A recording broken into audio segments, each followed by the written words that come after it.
What's going on, everybody? Happy Labor Day Monday. We are about 14 hours removed from AEW All Out live from Chicago. It was something, and then there was something else that happened afterwards. If you're looking at the thumbnail right now, that is a image from the post-event media scrum with one Bill, CM Punk, Brooks, and Tony Khan. Joining me on this episode of the Dark Match Drive, it's the man himself, the guy behind the Dark Match Drive, the guy who knows what he's talking about, unlike me in terms of a diehard level. It's Jared. What's going on, man? I don't know if I like the shirt you're wearing, man. Oh, yeah. Hey, they took care of some business last night. It's been chaos, and I mean, I feel bad for MJF through the whole thing because, you know, he does this big return and then Punk goes scorched earth, and then there's the fight and there's chaos and it's insane. I'm here for all of it. You know, it's like the end of WCW, except you put a microphone in front of everybody. Welcome to the age of social media. Yeah, that's wildly accurate. What's going on, Johnny? Welcome back, man. Oh, it's great to be back. I don't know what to take. I mean, you know, I watched the pay-per-view, I enjoyed it, went to bed on the high and wake up, and my first thoughts are, oh, Civil War broke out last night. Like, you know, it just everything. It's like every time you reach a plateau, you're like, oh, this is can't get, and then you read the next headline, it's like, oh, it's gotten worse. At this point, I don't know what's left that could surprise me that occurred last night at this point. So what we're talking about is, let me just recap what happened. Actually, Jared's going to recap what happened. He's better at doing that than I am. I just want to say this. Feel free to share questions and or comments in the comment section. We will read them as we get to them. There's going to be people on both sides. There's going to be people on neither side. There's going to be people, who think they know everything. All I ask is please keep it clean in the comments. We're all human beings. We're allowed to disagree. We're allowed to have different opinions despite what some people think on Twitter.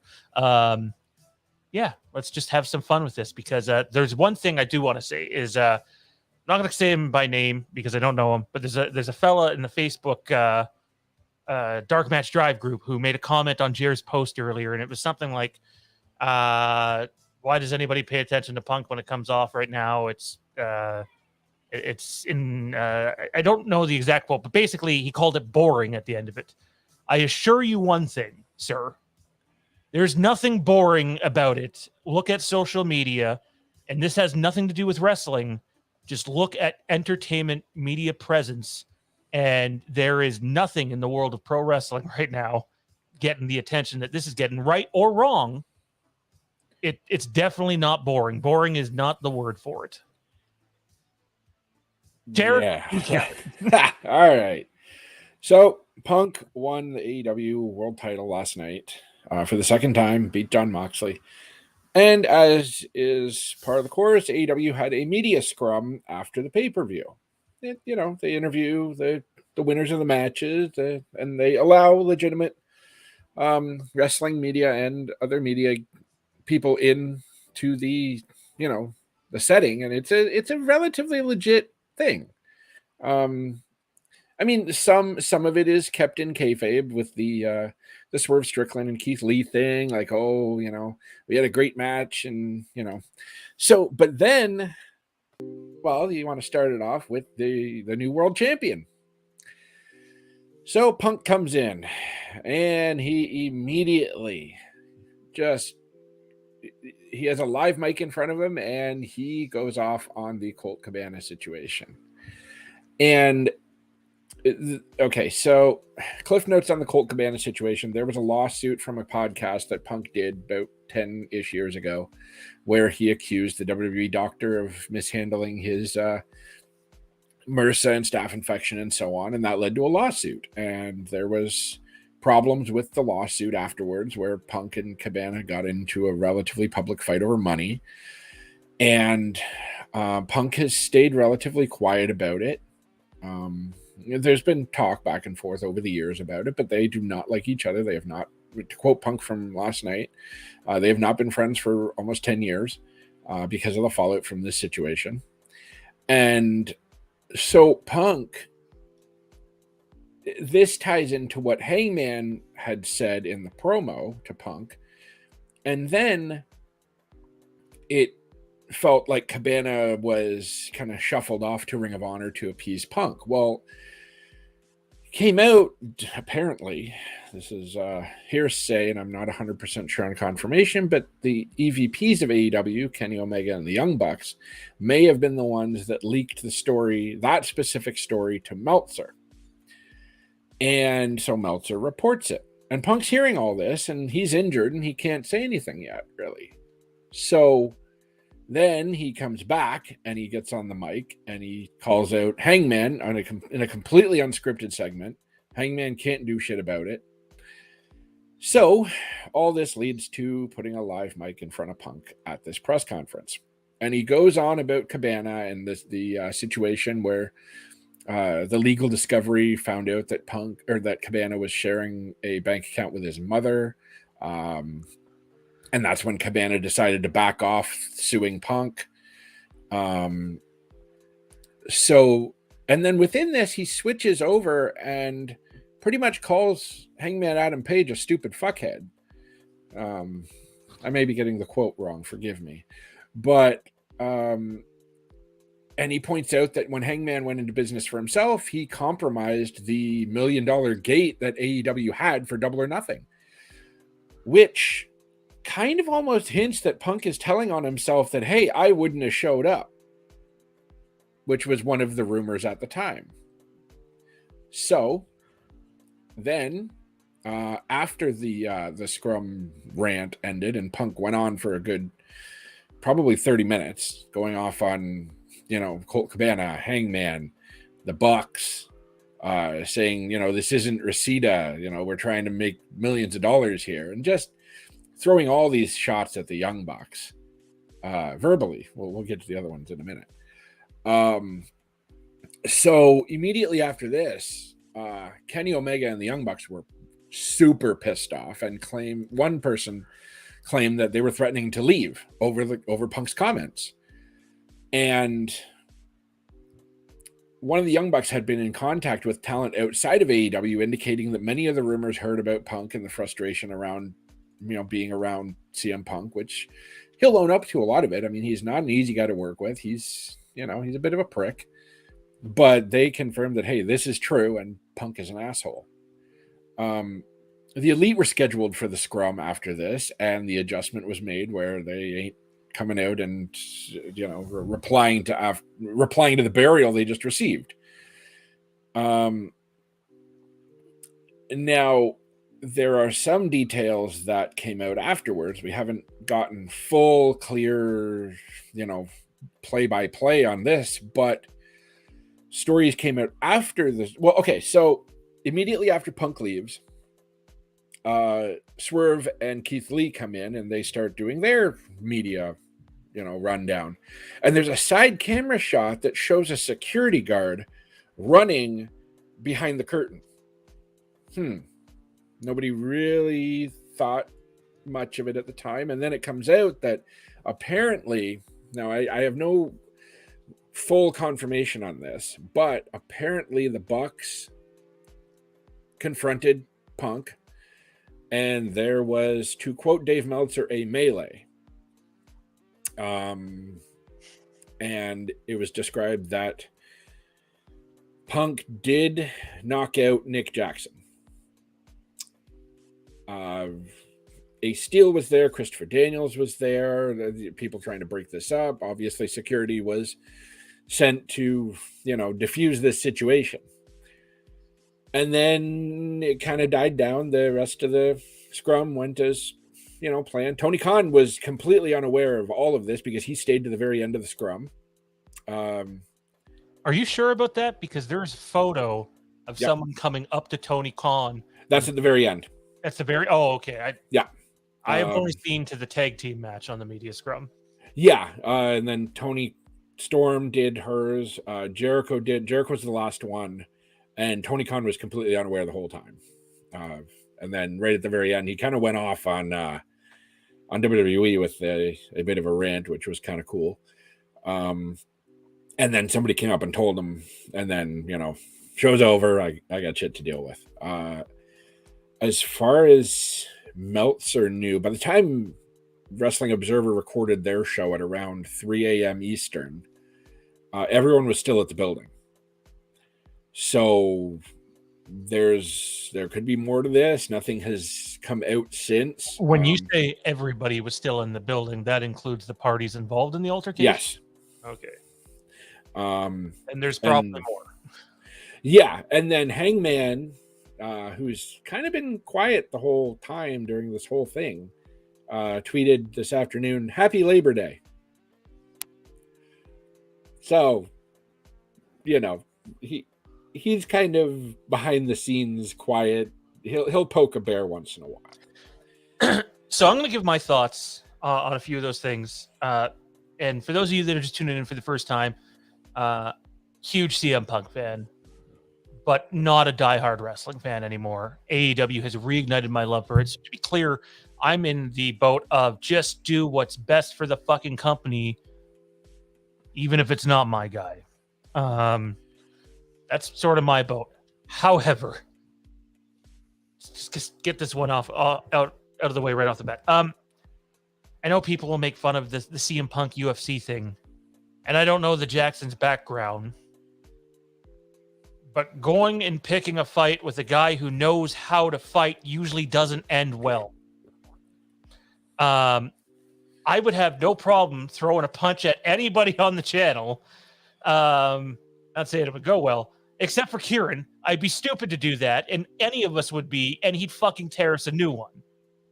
There's got to be some level of, on both parties, of one, don't get into a melee with him, and two, maybe don't knock him out because you're probably perfectly capable of doing that. And it's a mess.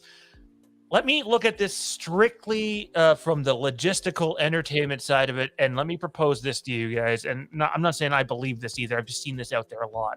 I see people fighting amongst themselves. I've seen people already bring it up. At least I thought it was brought up in the chat. Maybe not.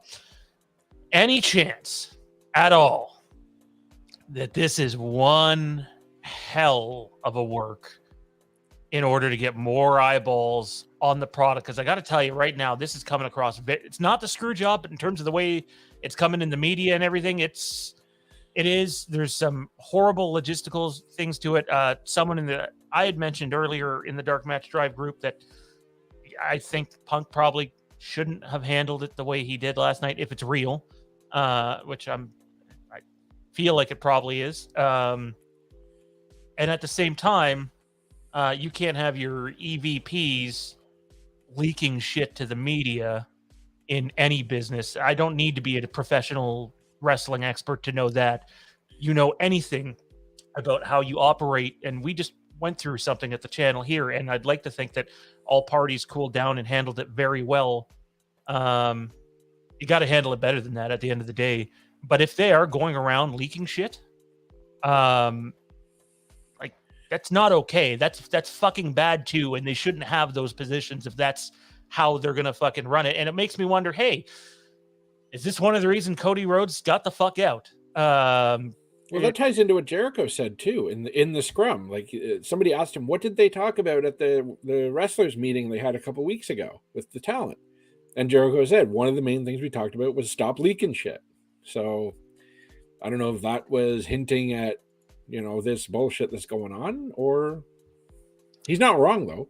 So I'm going to shut up here for quite some time and let you guys go back and forth on this, because everybody's going to want to hear from you two. I just want to say this. I would not be surprised if we've seen CM Punk for the last time.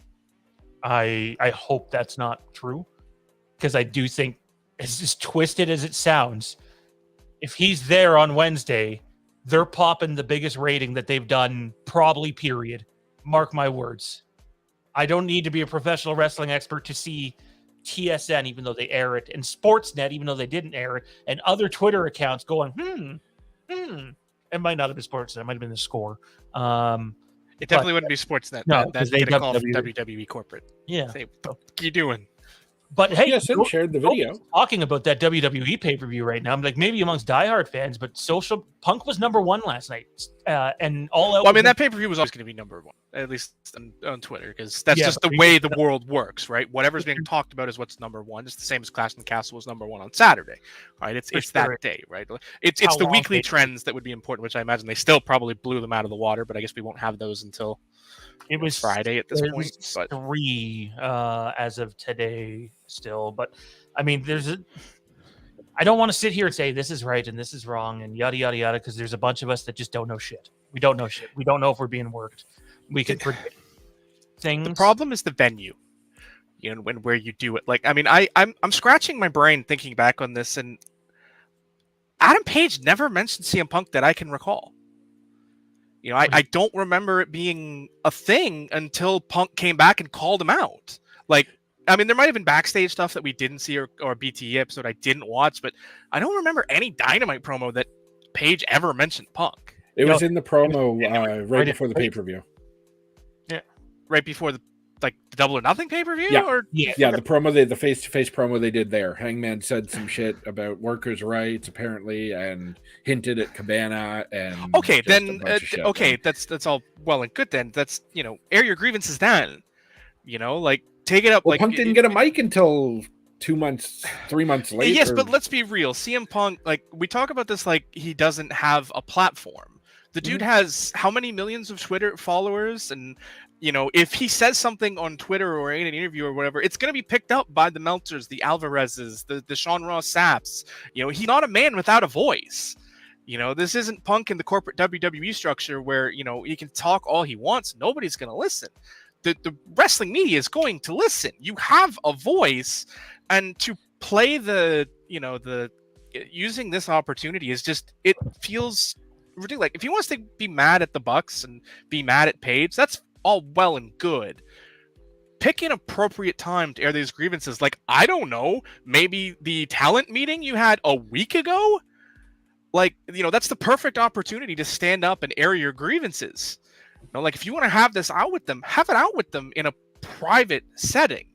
Like, this is a public forum that's being watched by not just the entirety of the pro wrestling media, but being live streamed on YouTube for millions of fans. Right. So let me throw this out there. Why is it still up on the internet?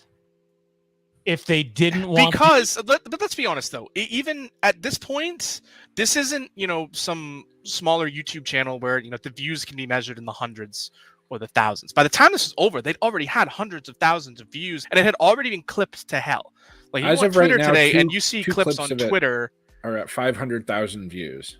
The Scrum and Denise's the clips are out there. There's no, you can't put the genie back in the bottle. Like, this was up on Twitter within minutes of it happening.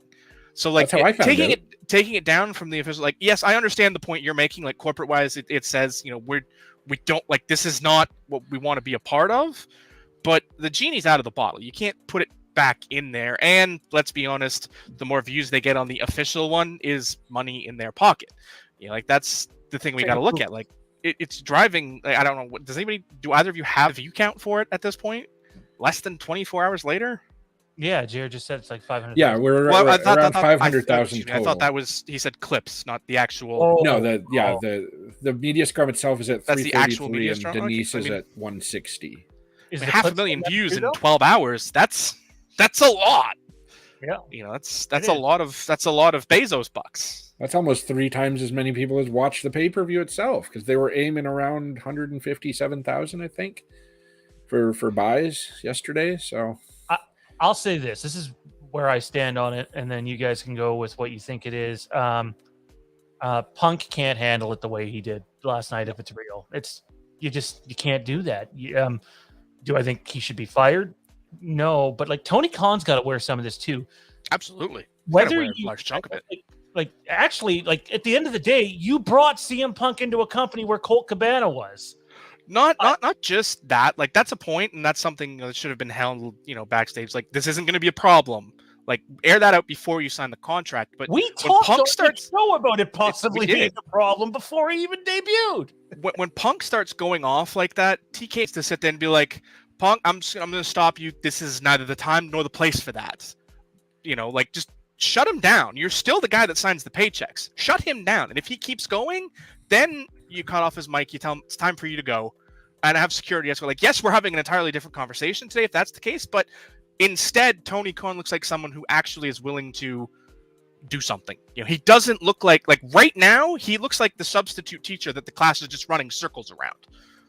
You know, like, he kind of like he looked embarrassed last night just sitting beside Punk. Like, I don't know if he did. Like, at times he looked at him, and then there's times where he's legitimately chuckling, and I have to wonder, like, there are reports online from people like Fightful Select that suggest that there's a lot of people that are taking this on a very surface level, saying it's just Punk versus the Elite, and I'm throwing Hangman in there with them. It's effective. It's fair.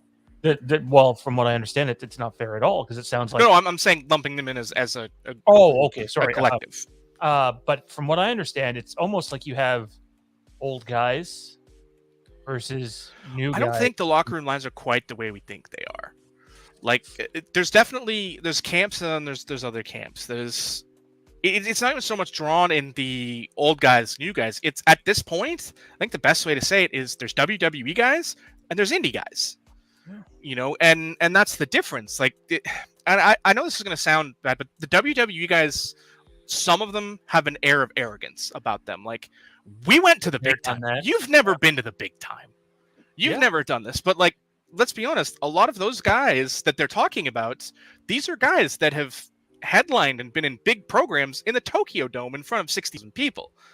Like, understood that. My argument to your point, though, would be the general audience member still has no idea who Kenny Omega is, and that's fine. And that's a completely different argument. Like, some people use the WWE as a shield. Like, I've been to the WWE. What have you ever done? Well, I headlined Tokyo Dome in front of 60,000 people.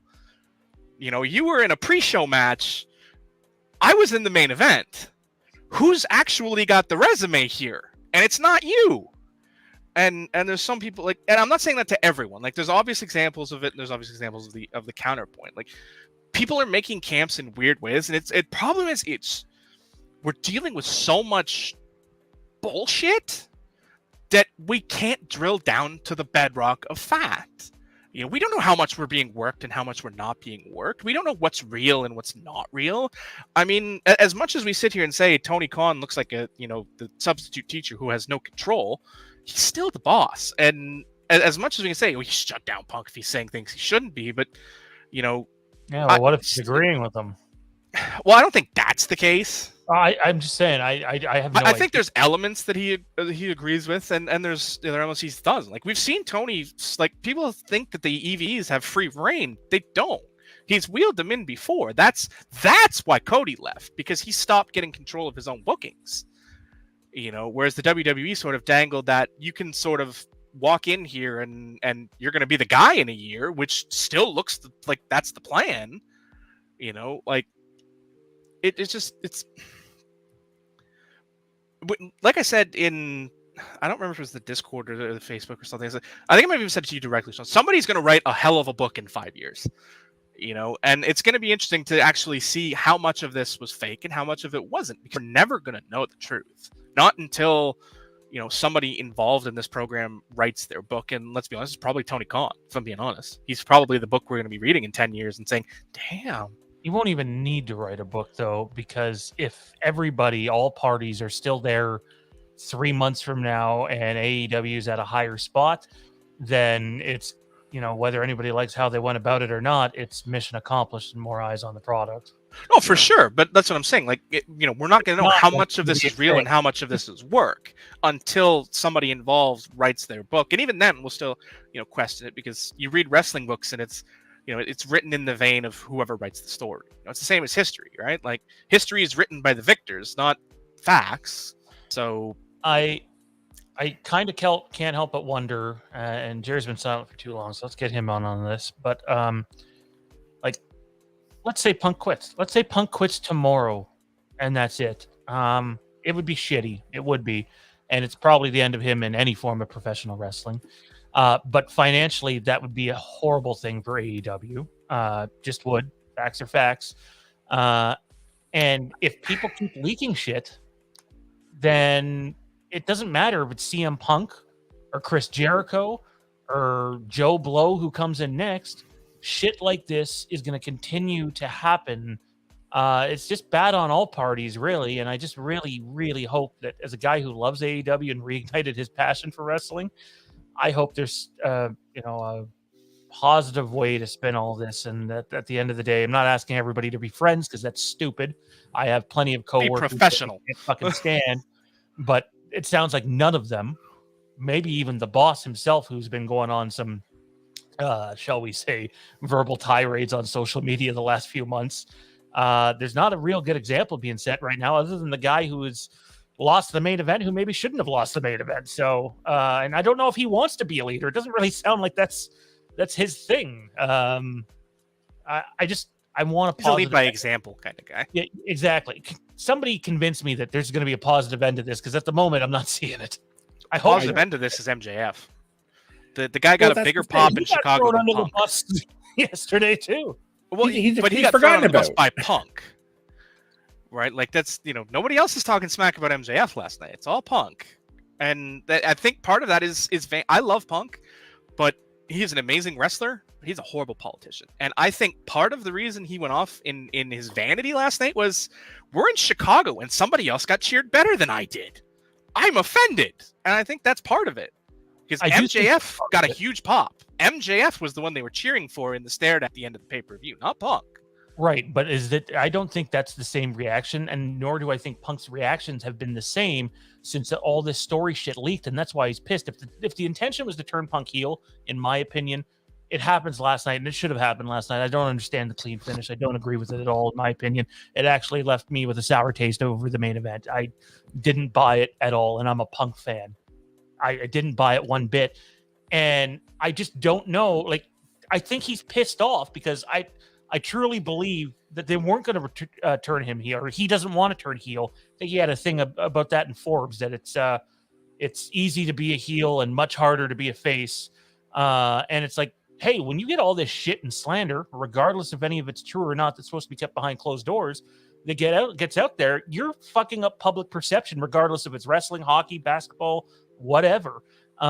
So in that regard, I get him being pissed. At the end of the day, though, if I handle anything with any of my employers, including the YouTube channel, the way that he handled it last night, I probably don't have a job. Yeah, and I think so I think the Punk kind of going off on people non-specific. Yeah, he did mention MJF, and I think that was along the lines of, like Justin said in chat, wrestlers who don't like to take advice from veteran wrestlers. And I think that's a culture thing. The younger guys in the company have been doing things their way successfully, to their credit, ever since AEW started. MJF, the Bucks, Omega, Hangman, all these guys have something that works, that draws people, that gets ratings, so they're a success. Punk comes in, and Jericho also, and a couple others. Start, so that's not quite the same. Yeah, but they come in and then they try to give the advice of like, hey, this is how we draw $1 million, and this is how it's done, and they're not too receptive to it. And I think and Punk probably took offense to that, because he's coming in like he said in the media scrum, like, I want to bring people up with me, who then therefore bring other people up with them, like that. It's a wheel. So rising tides lifts all boats. Exactly. So I think Punk is offended by the fact that, hey, I'm here to help everybody get over more, and you're not listening to anything I'm trying to say here, so I feel like I'm not helping anyone. I think that, like you mentioned the culture difference, and you made the comparison to Jericho, and I think that fits perfectly, because the difference is, and this is just my perception from the outside looking in, I have no idea how valid it is or how accurate it is, but to me, from the outside looking in, it appears to me like Punk wants everyone to do it my way. My way is the right way. If you do it my way, we're all making millions of dollars. Whereas Jericho seems more like a, let's take some of your way, take some of my way, let's mix it together and make something fantastic. And that's sort of the way Jericho seems to be. Like he's that man outside of a generation. He's doing all these different things. He's being the Jericho Appreciation Society. He's being the Lionheart. He's being the Painmaker. He's being whatever he needs to be to service the storyline. Where Punk is more, I'm CM Punk, and we're going to do it my way. And I don't know how valid that. It works for some people. To me, it harkens back to, we make this comparison all the time, but it seems more truer now than ever, is Bret Hart. Bret had a certain way to do things, and that was the only way he was going to do it. It wasn't until we got to 97 where he actually started loosening up. Actually started doing things, and by that point it was too little too late. But he embraced the, I'm going to be the heel everywhere in the US, but the rest of the world is going to love me, and embraced that. And I almost made it through a stream without being muted, and I just fucking muted myself again. Oh, it's like 10 in a row now. What you just said, the whole Bret was super fucking face in Canada, super heel.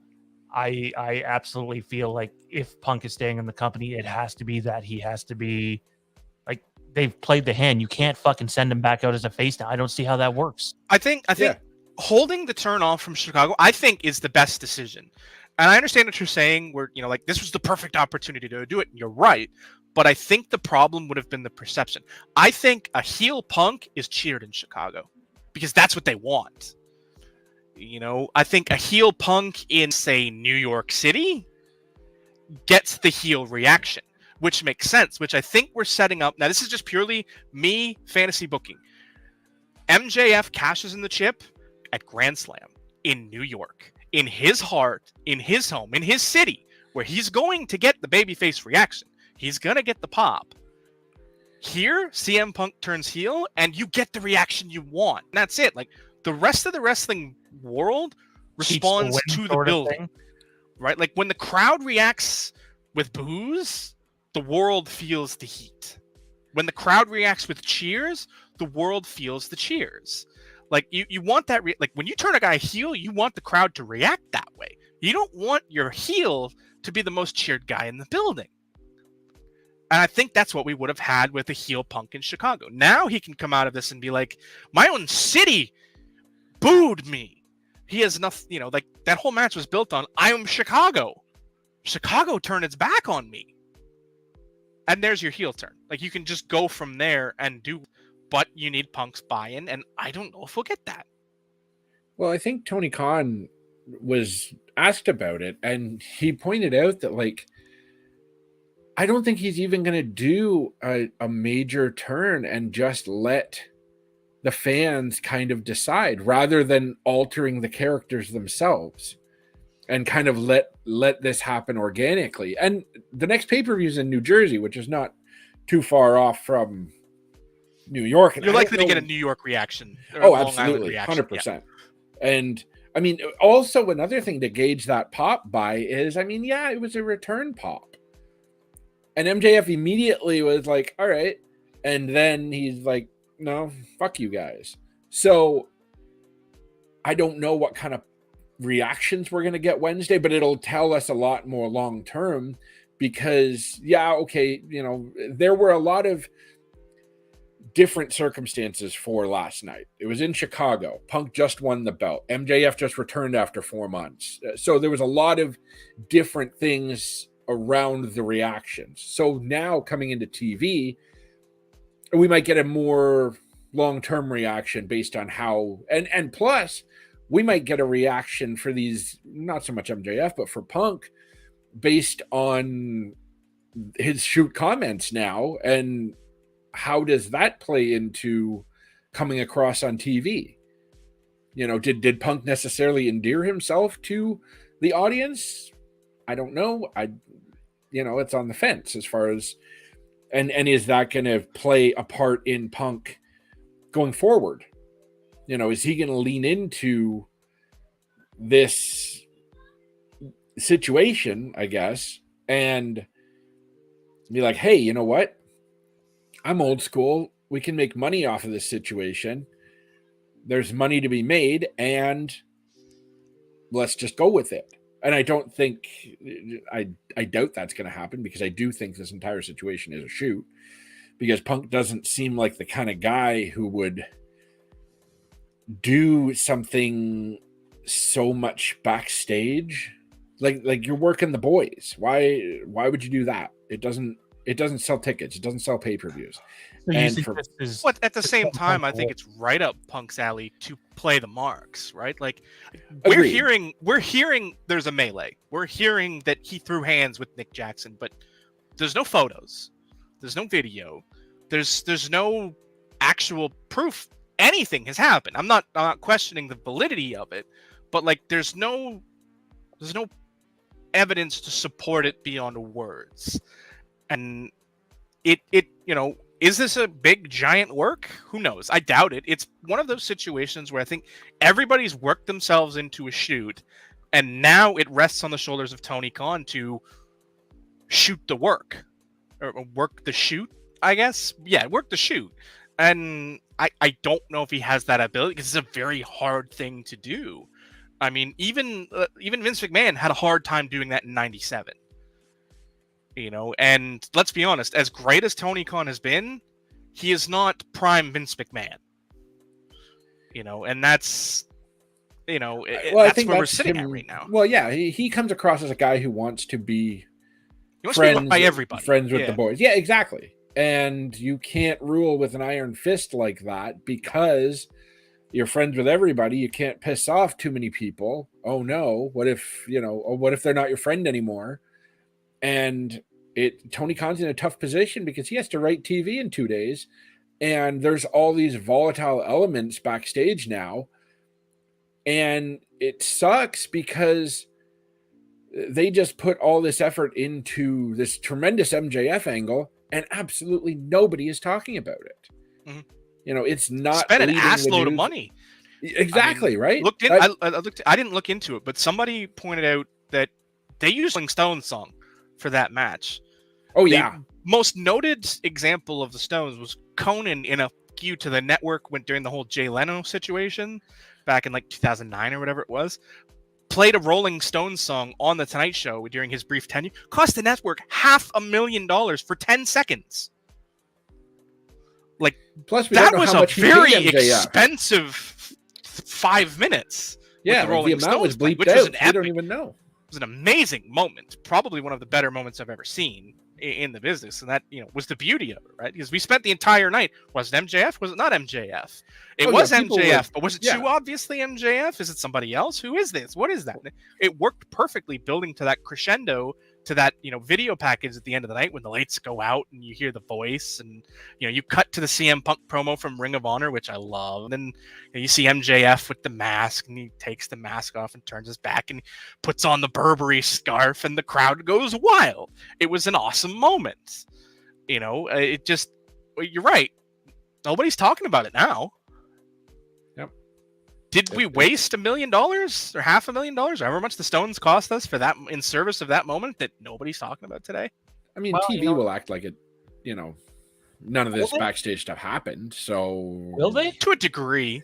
I think, they're not going to, show video clips of the media scrum, obviously. No. I think it'll be kind of a tongue-in-cheek, if anything.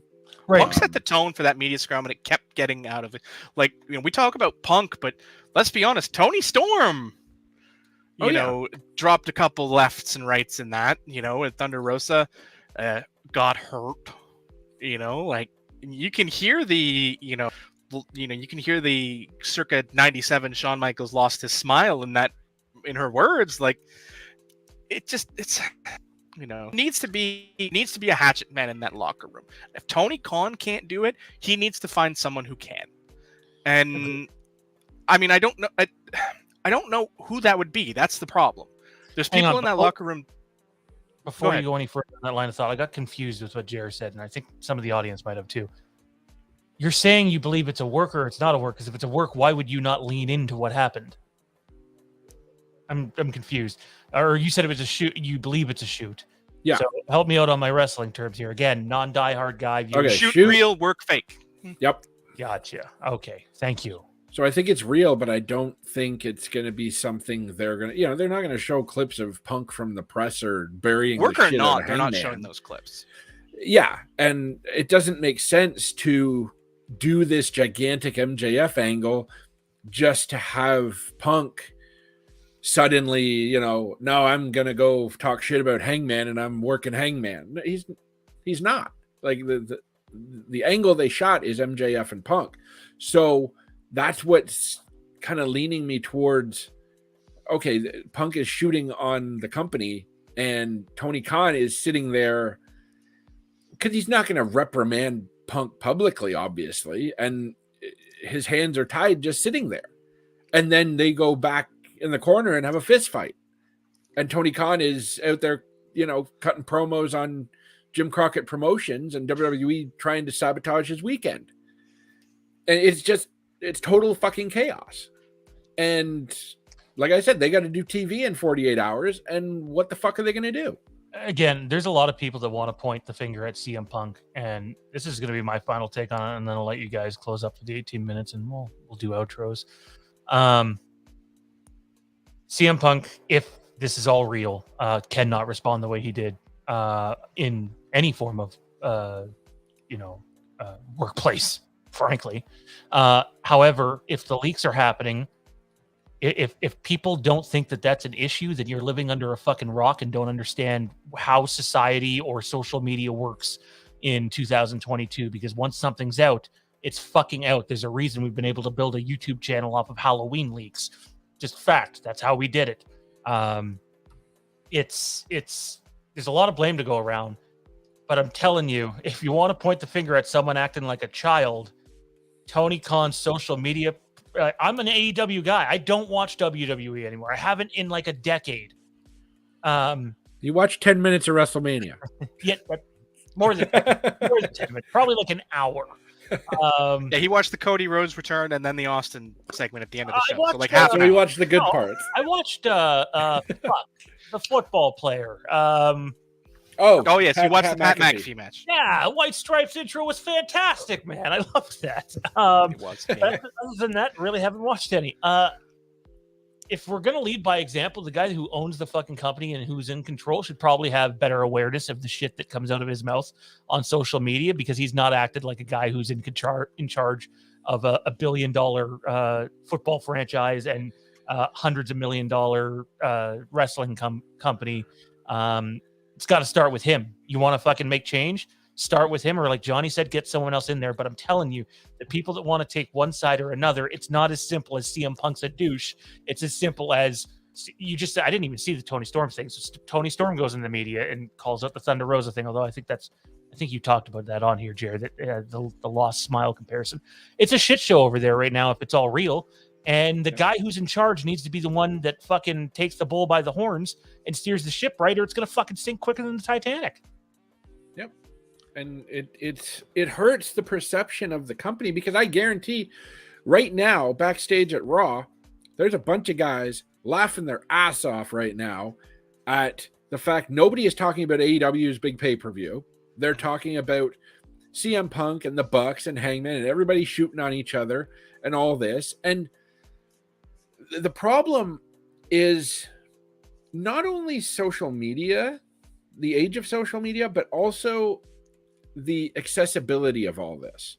If this had happened backstage like it did in 97, I mean, Shawn and Brett got in a fist fight and Shawn got his hair pulled out and they were crying about that.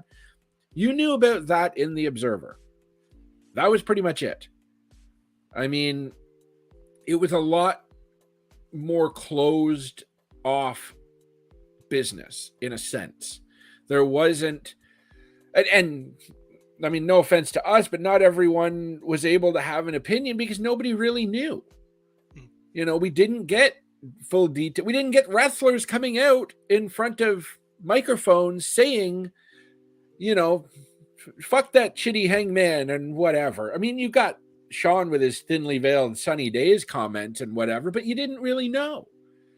And I think this is kind of new territory in a way, because when you got all this shit blowing up, you need to keep a tighter leash on these guys, because now they can just go out and speak to the masses.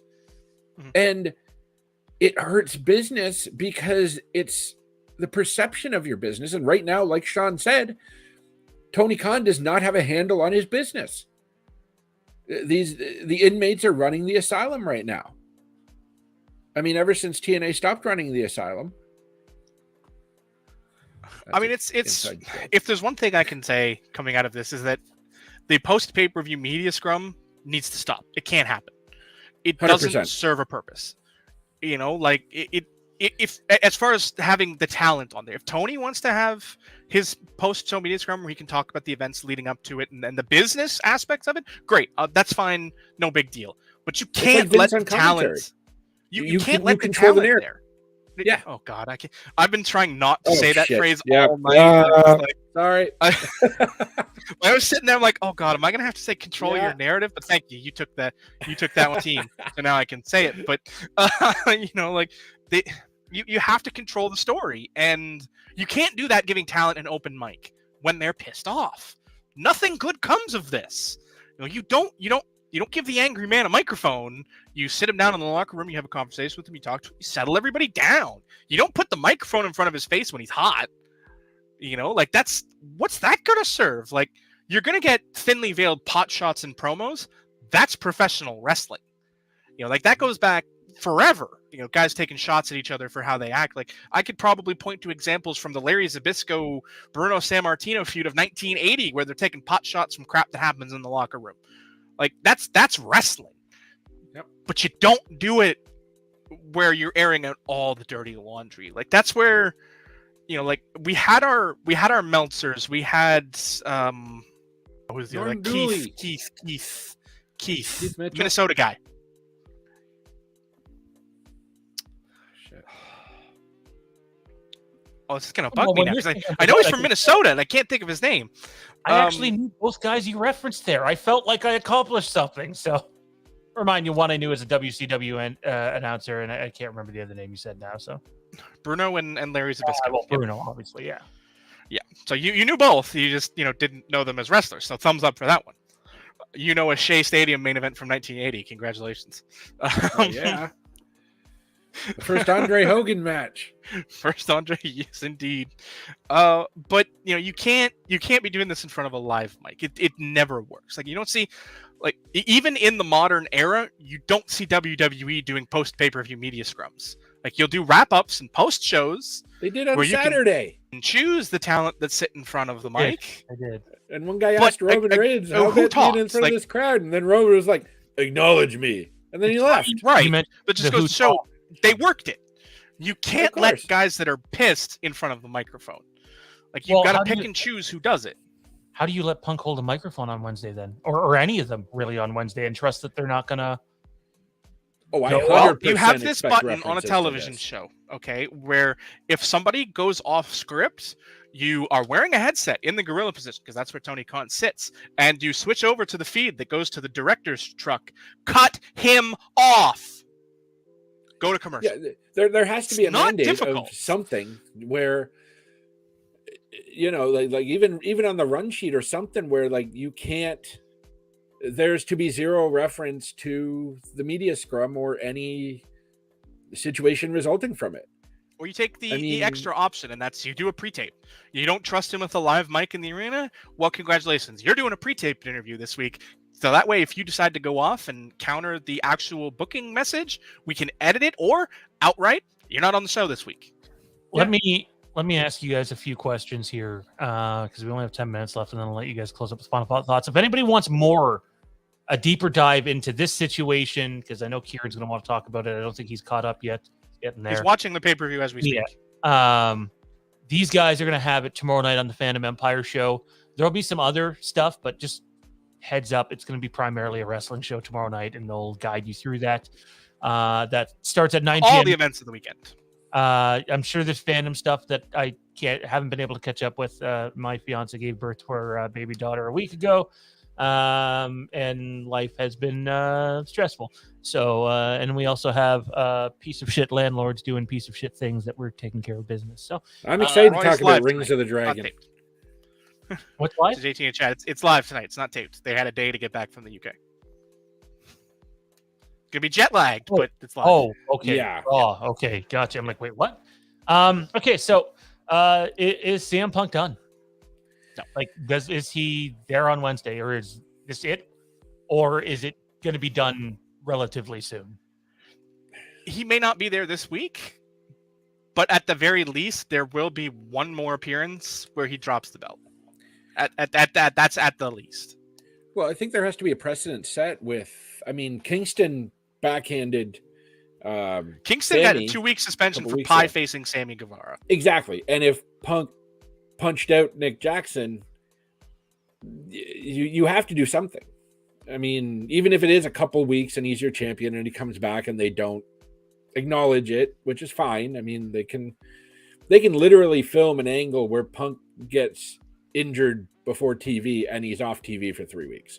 Don't That's you have to have easy. them all off TV though? How can you have just one of them off TV if we don't have the? Well, deep- exactly. You could do. You have to attack the aggressor in this situation. Like, who threw the first punch? That's the Yeah, guy you don't that's going know. down. Yeah. Well, but it's safe to say that they do, because there would have been, somebody in a corporate position saw this. Whether that's I don't mean one of the parties involved. I mean somebody like a Christopher Daniels saw this happen, or who else? Tony Schiavone. Somebody else saw this. This didn't happen in a closed door behind closed doors. This happened in a semi-open space where the locker room was congregated. Like this didn't happen behind closed doors. Like, we talked about the Shawn fight from Rochester, I think, where Brett pulled out a bunch of Shawn's hair, and the only guys in the locker room, were Brett's guys, and some corporate Pat Patterson. So it was a small, it was a very small grouping of people. Yeah, there wasn't. So you a could lot trace of room the to throw stories, punches.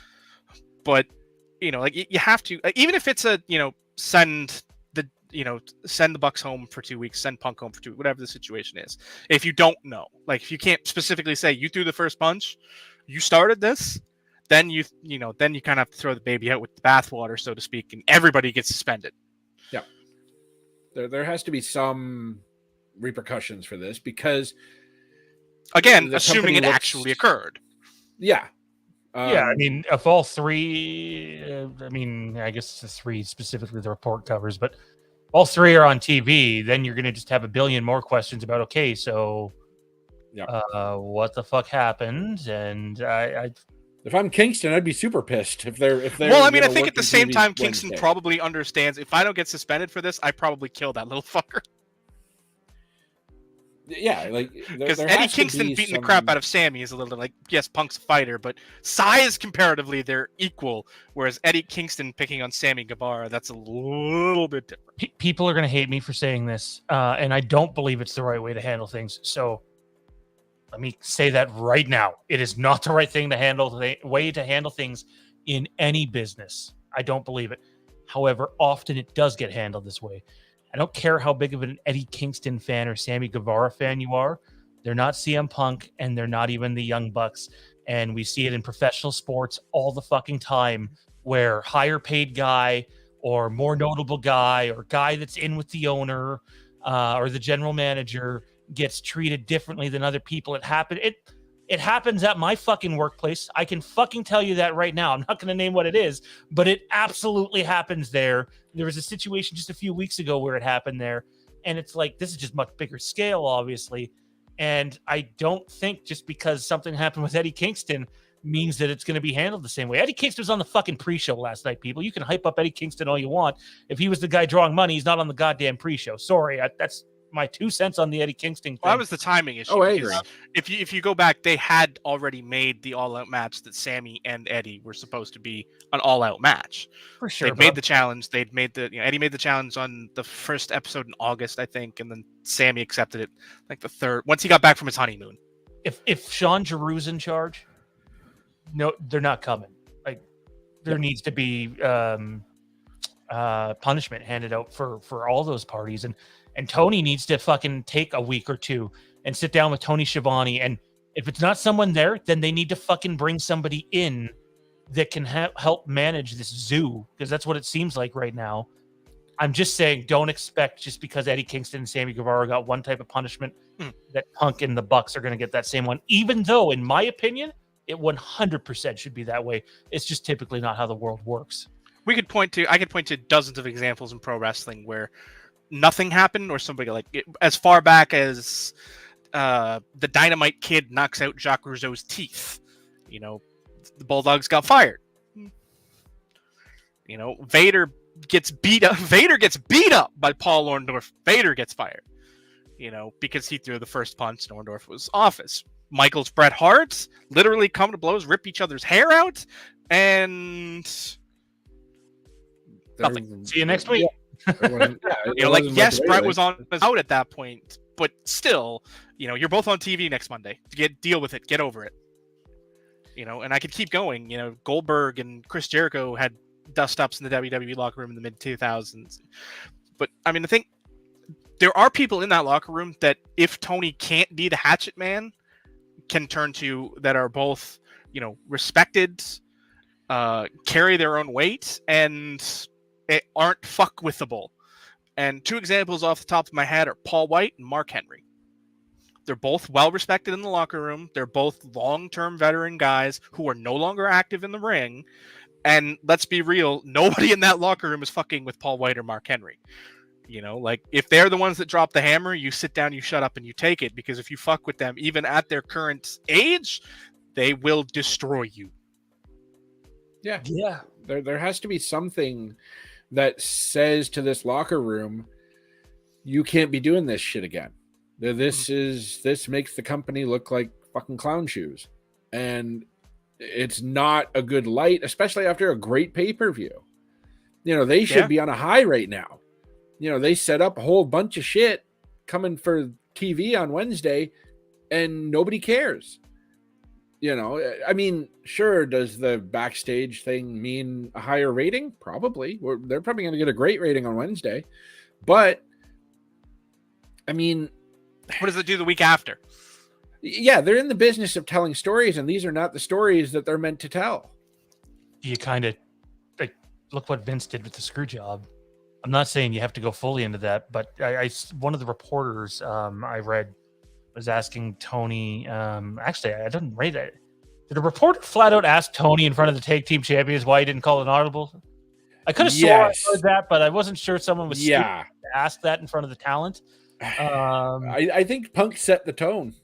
Hey, we're shooting, so why didn't you call it? By that point, it was more like the media realized, well, hell, if he's gonna do that, what the hell? Let's just go with it. I don't know where the fuck I was going with that. I'm not gonna lie. There was going somewhere with it, but at some point during that media conference, Tony Khan says, I seen the clip of it. He makes it about money. He absolutely makes it about money, and that it's an intense situation, and they're all important, meaning the EPBs and Punk for making this company money and drawing ratings, and that's that's where I was going. I can't help but wonder if you now have to turn this in to something from it, because you guys made the point. It's already all over social media. It's already on YouTube. You're not taking it down. Even if you take your own, well, technically speaking, as a guy who runs a YouTube channel, they can absolutely rip down the clip from everybody else. It will take time, but it'll still keep popping up. That's a thing. Right? It'll be on Reddit. It'll be on Dark Match Drive, which you can subscribe to. Jerry will have the details for that. I'm sure you can get it in a bunch of places. My point is, they have an opportunity, if they can get everybody on page, to take advantage of this and turn this into something else. And yeah, that might mean scrapping some other plans or altering them. I just don't see how you can do nothing with this.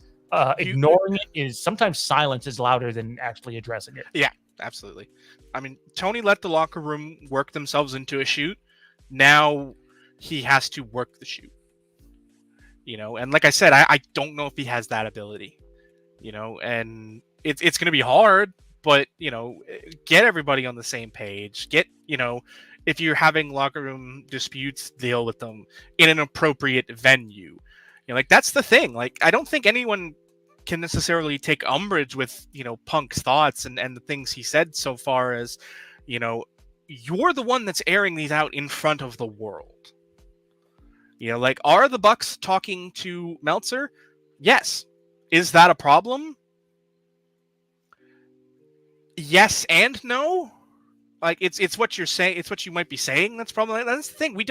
People assume that they're his only, and they're not. Like yes, they talk to Meltzer, but let's be real. Somebody has been talking to Meltzer for the better part of 30 years.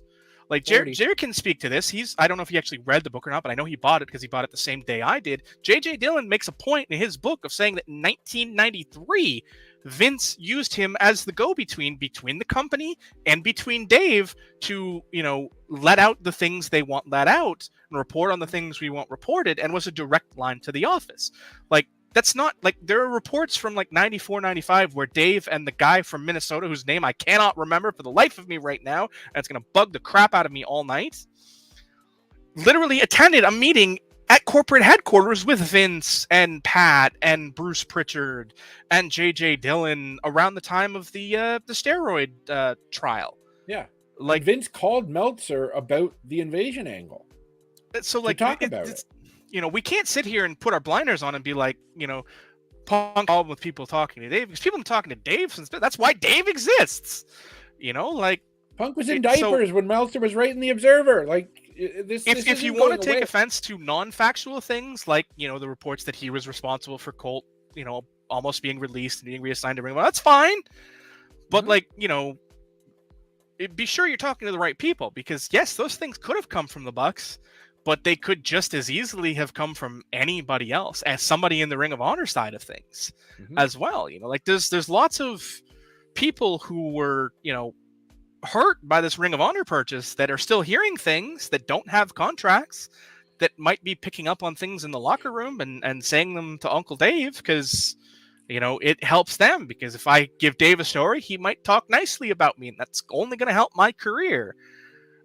Like if this is the Bucks talking to him about those situations, yeah, that's got to stop. That can't happen, because you can't.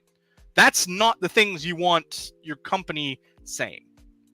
Like if you want to give him a back door to the bookings and the plans like that, that's fine. That's pro wrestling back to the 80s.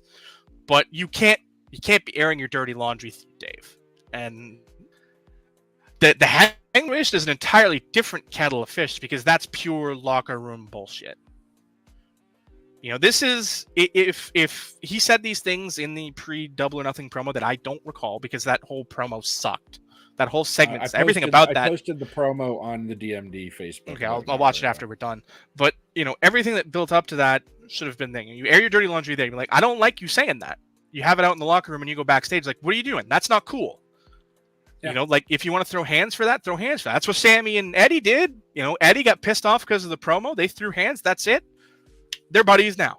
Like, they're at peace. Like, throw down and move on. There was sit down, have it out after that, and that's how they ended up reaching the match without killing each other. Here you are. Punk comes back 3 months later, and I know Hangman didn't mention Punk in the interim because he was working the angle with the Elite, and coming back together with them and building into the trios tournament. Why'd you bring Paige up again? Why are you bringing him up again? Like, because it was his your first problem was in May. To do it. Your problem was in May. We're in September. Like, yeah. Yeah, I agree. I agree with that. I do wonder. Jared mentioned earlier that nobody had left the arena after the altercation in terms of like the people involved in it. I mean, I don't know how big that arena is. It's not big. It's bigger. 10,000 people. So it's not much bigger than the arena here, really. Okay. So like that's a hard arena to sneak out of. Just is without being noticed. A little different than like if you're at the Air Canada Center, perhaps, or what Scotiabank United Center, I guess would be the United Center would be easier to sneak out of. It's a better example for the point you're trying to make, which I understand, as I'm sure. The real question is, and my guess is we may never know unless people talk again, what the fuck happened after it? Because my guess is it went on for a while. and maybe everybody got on the same page. I don't know. I think somebody brought this up in the chat earlier. I can't remember who it was. That there's no BTE episode today. Typically, the day after the pay-per-view, we get a BTE episode, and I think there's a reason for that. I think Cutler has this whole thing on film. Oh, Like if this is a shoot, I think Brandon Cutler has this whole thing on film, and that's why there's no BTE today. Someone go pay Brandon Cutler a lot of money. Well, I'll point out that Brandon Cutler is corporate. So cut he's the not camera, Bradley. But Cutler is also Team Bucks. So if this makes them look bad, there's no chance that he's accidentally deleting it before anyone sees it. He knows where his bread's buttered. He's in this business because the Bucks were his friends. All right, so there is a Fightful update that is coming through a podcast at the moment. So I will update anything on the DMD Facebook if anything comes from that. But there hasn't been any updates since 2-3 a.m. when the fight news came out and everything. There's nothing new today so far. Yeah, other than Hangman, tweeting Happy Labor Day. There's really been nothing really since. So I'm hoping we get some more news as far as what is happening with these volatile peoples. And we'll I mean, is there going to be fallout? There has to be. Will we get more details? Hopefully. Reacted? Huh? I'm looking into that as we speak. I saw that as well. So can I just this is something that hasn't been touched, but can I just say Punk talking about Colt's literal financial situation, dirty pool, not cool. Yep. Just dropping the, oh, you share a bank account with your mom, and then, oh yeah, then you'll drop the suit. And he starts the whole thing by saying, I haven't been friends with him for 10 years.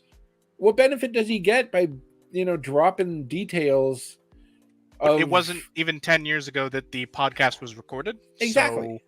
So you two haven't been friends for 2 years before you recorded this? If you're generalizing, that's fine. But I guess about a decade, that's fair to say about a decade. But he specifically said 10 years several times. 10 years ago, he was still in the WWE. Yeah. Yeah, I don't know. Cole has said nothing on Twitter, but that's not to say he hasn't actually responded anywhere else. Gotcha. I don't know. The Cabana thing...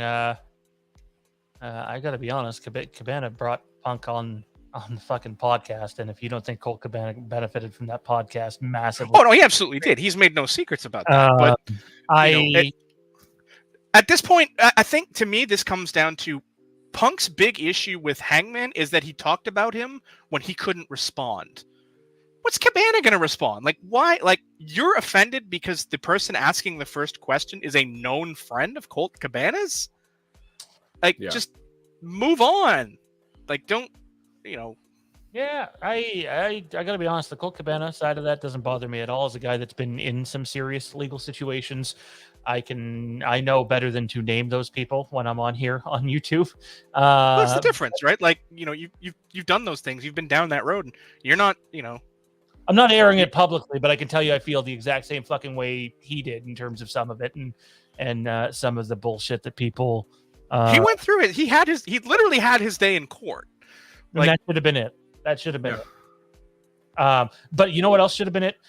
Tony Khan should have been smarter to know that was never going to fucking work, because the three of us, I think Kieran might have been on the show too, over a year ago, talked about, I wonder if that's going to blow up at any point. Okay, just in response to the Colt situation, he hasn't actively, but he has sort of side active. He liked a tweet from writer John Lister, who said, an event where pro wrestlers answer questions in character is not a press conference. It is a performance portraying a press conference. If you ask questions at such an event, you are not a reporter. You're a performer taking part in the portrayal.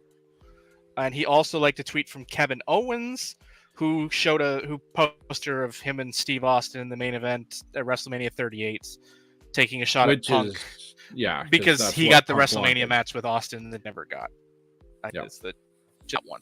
So those are the two things that he's done in response to this The Punk one's kind circumstance, of which is interesting. a very good point as far as that tweet goes. Yeah. Like the first one, not the Kevin Owens tweet. The Kevin Owens tweet is just whatever. No, I mean, you almost expected Cabana to bury Punk, but instead he kind of buries the reporter, if I'm being honest. He just way that buries you- the marks. Like So- it's sort of the gist here. Like he's taking the high road, and I will give him all the credit in the world for that. He is taking the high road. So far. So I mean, he hasn't yet recorded a podcast from his studio apartment. And he won't though. But even that's the one thing he never did. Like he did the Punk podcast the first time around, where Punk told his side of the story, which led to the lawsuit, which led to the second lawsuit, which led to the third lawsuit.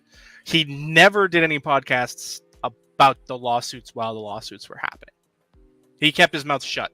He let the courts do the the legal thing, and that was the smartest decision he could have made. Let's end it there, guys. Let's wrap this up. You guys are gonna have so much more on this, and hopefully more has developed by then.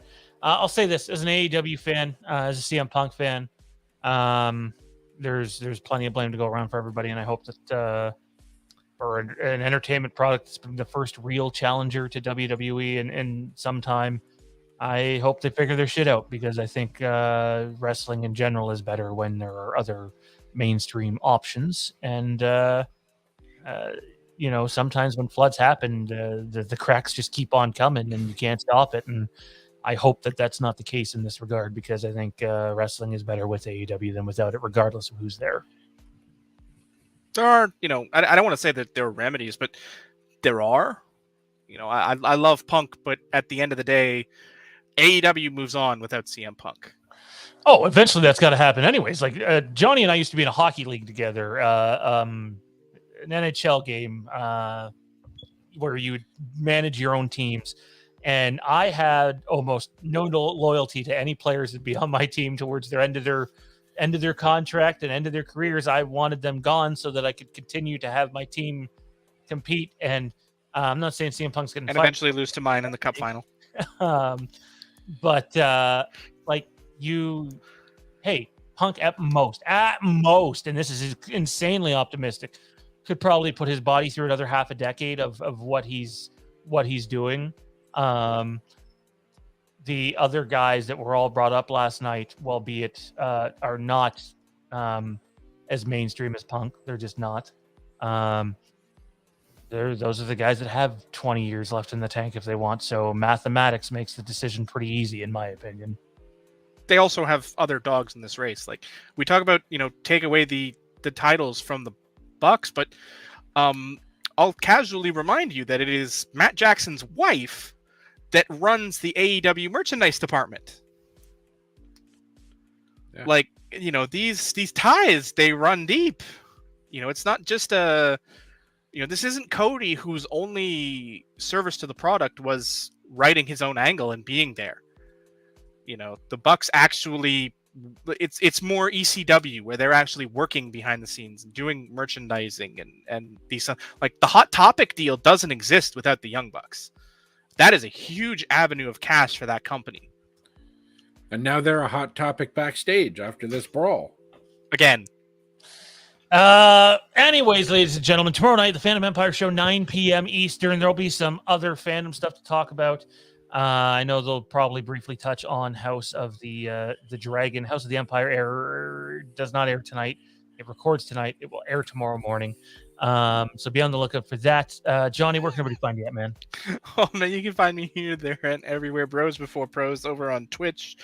We back in the Madden grind this week before NBA 2K launches on Friday, and we're definitely getting that. Play some eras. Run a franchise from 1982 to present. Jared, probably a good time for people to go onto the Dark Match Drive. Yes, I dropped the link in the chat. Go like the page. I'm gonna keep it updated as often as I can as more news drops. Dark Match Drive, the Facebook page, all your news, memes, information, all sorts of content, nonstop wrestling there. I run a Google Drive for $10 a month. There is 5 terabytes of wrestling, including all your old world-class Memphis shoot interviews. I got dozens and dozens of magazines up there, other podcasts, all sorts of wrestling content, continually updated. It's worth more than $10 a month, so I'm giving y'all a deal. And check it out. Hit us up on the Facebook page. There's a Discord where we post even more live reactions to pay-per-views, live TV stuff, all sorts of stuff. Check it out. That's it. I think I did. Johnny Diatra. I'm blanking. Yes. I'm only you need to say other things if you have other things to say. Watch House of the Empire tomorrow when it's posted. Then join us tomorrow night live for Phantom Empire. The Overlook Drive-In will air on Wednesday this week. Just baby stuff, falling a little bit behind on the editing. So it is what Rings of the Dragon. Yeah, Rings of the Dragon. That show. Hell yeah. That show. Lots of elf wizards. I hear they're popular. Anyway. That's going to do it for us. Take it easy. Be sure to like, comment, subscribe, all that good shit. And we'll see you soon. Thanks, guys.